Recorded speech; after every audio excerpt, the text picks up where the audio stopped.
పెద్ద పెద్ద వ్యాపారాలకు టెండర్లు పిలవటం సహజం. కానీ గుడి ముందు పూజా సామాగ్రి అమ్ముకునే నిరుపేదల పొట్ట కొడుతూ బడా వ్యాపారులకు కొమ్ముగాయటం మాత్రం కొమరవెల్లి మల్లన్న ఆలయ అధికారులకే చెల్లింది. అలా టెండర్ దక్కించుకున్న వాళ్ళు అక్కడి నిరుపేదల పొట్ట కొడుతూ ఆలయ పరిసరాల్లో అమ్మకాలను అడ్డుకుంటున్నారు.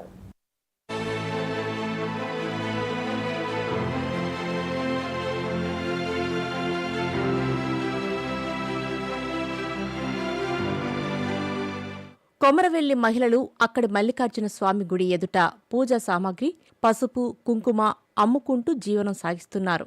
అయితే ఈ మధ్య అధికారులు ఆలయ పరిధిలో పూజా సామాగ్రి అమ్ముకునే హక్కును వేలం వేశారు. దీన్ని అక్కడ చిరు వ్యాపారాలు చేసుకునే మహిళలు తిరస్కరించారు. వీళ్ల నిరసనల మధ్యనే గ్రామానికి చెందిన 2 టెండర్ దక్కించుకున్నారు. అంతేకాకుండా టెండర్ దక్కించుకున్న వాళ్లు తమను పూజా సామాగ్రి అమ్ముకోనివ్వకుండా భౌతిక దాడులకు పాల్పడుతున్నారని బాధిత మహిళలు వాపోతున్నారు. 50 ఏళ్ళ సంవత్సరాలు ఆడిన అమ్మవారికి ఇక ఇన్నేళ్ళ కూడా ఎవరు చేయలేదు. కానీ ఇప్పుడు టెండర్ పట్టి అంత ఆగమాగం కొట్టుడు తిట్టుడు, ఇక చెప్తారు కొట్టుడు, మగోళ్ళు కొట్టుడు, ఆడోళ్ళు కొట్టుడు, ఇక ఇయ్యడు పట్టిన టెండర్. మమ్మల్ని ఇన్నేళ్ళ కూడా ఎవరు జమాన్సలే అక్కవు చేయలే. మమ్మల్ని ఇంకో ఇయ్యడు పట్టి మమ్మల్ని అమ్మనిస్తలేరు. మాకు ఏం లేదు, మరి ఆగమాగం చేస్తాను. ఎట్లా బతకాలి? మేము శాతగానంలో ఉంటుంది. శాతగాన్ని పైకి పోతానా, కూలికి పోతానా, ఏ పని పోతానో నేను గడగూడ పడి 4 పైసలు తెచ్చుకొని నా పొట్ట కప్పుకుంటున్నాను. ఎట్లా బతకాలి? అమ్మనిస్తలేదు. కొన్నేళ్లుగా గుడి దగ్గరే పూజా సామాగ్రి అమ్ముకుంటూ బతుకుతున్న ఒక వృద్ధురాలు ఈ వయసులో ఏ పని చేసి బతకాలని అడుగుతోంది. కుమ్రవెల్లి మండలం పోసేవా, నా పేరు సాగా పోసేవా. 50 సంవత్సరాల మేము ఇక్కడ అమ్ముకోబట్టి అమ్ముకుంటే ఏదో అమ్మనిస్తలేరు. టెండర్లు పడుతురు. అన్నీ రద్దు చేయాలి. ఇల్లు లేదు, జాగ లేదు, నాకు ఇల్లు సుత లేదు, ఇల్లు ఇయ్యలే. నా 50 ఏళ్ళు అవుతుంది నేను ఇక్కడ ఉండబట్టి. ఏ ఇల్లు లేదు, జాగ లేదు, భూమి లేదు. నా పిల్లలకు దాదుకుంటున్నా. నాకు 5 పిల్లలు. నేను దాదుకుంటా, నా మొగలు దాదుకుంటా బతుకుతున్నా. ఇక్కడ రద్దు చేయాలి.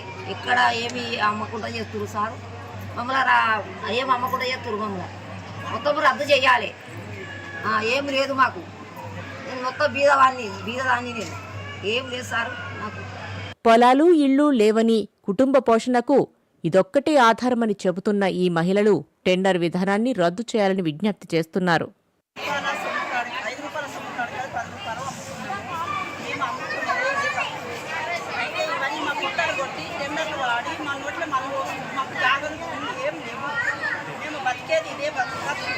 మాకేం ఆధారం లేదు. మాకు ఇంట్లో కూడా ఎందుకంటే 10 రూపాయలు అమ్ముకొని బతుకమని అంటే మమ్మల్ని చెప్పులతోటి, కట్టెలతోటి, అన్నిటితో కొట్టుకుంటా బయటికి గెంటేసింది. గెంటేస్తే ఏడ్చుకుంటా పోయి పోలీస్ స్టేషన్ పోయినాం. పోలీస్ స్టేషన్ పోతే వాళ్ళు పేరు చేయండి. గ్రామ పంచాయతీ కాడికి పోయినాం. గ్రామ పంచాయతీ అందరూ కూర్చున్నారు. కూర్చుండి మళ్ళీ వీళ్ళని రమ్మంటే కొట్టిన రమ్మంటే వాళ్ళు రాలేదు. మేము రామని అంటారు. రామాయణ అంటే కూడా మళ్ళీ వచ్చినాం. మళ్ళీ వచ్చాక కూర్చుండి ఇళ్ళకి వెళ్ళిపోయినాం. ఇళ్ళకి వెళ్ళిపోతే మళ్ళీ ఇక్కడ మీరు ఎందుకు అమ్ముతున్నారని మళ్ళీ కూలోళ్ళు కూడా తిడతారు. మేము రాము, మీరు ఏమన్నా చేసుకోవాలి, మాకు మీకేం సంబంధం అని వీళ్ళు అంటున్నారు. తిడుతున్నారు మమ్మల్ని. మేము ఏం చేసుకుంటాం? మాకు ఏది లేదు.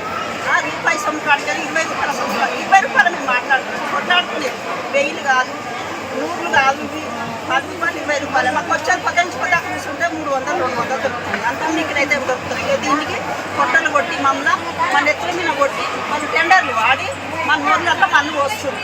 ఈ టెండర్లు రద్దు చేయాలి. మాకు అవసరం లేదు, మాకు ఏం లేదు.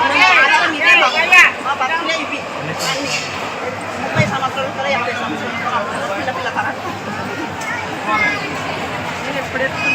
పెద్ద వ్యాపారులు తమ మీద దాడి చేస్తున్నారని, తరతరాలుగా ఆధారపడ్డ జీవనోపాధి మార్గాన్ని కాపాడాలని కోరుతున్నారు.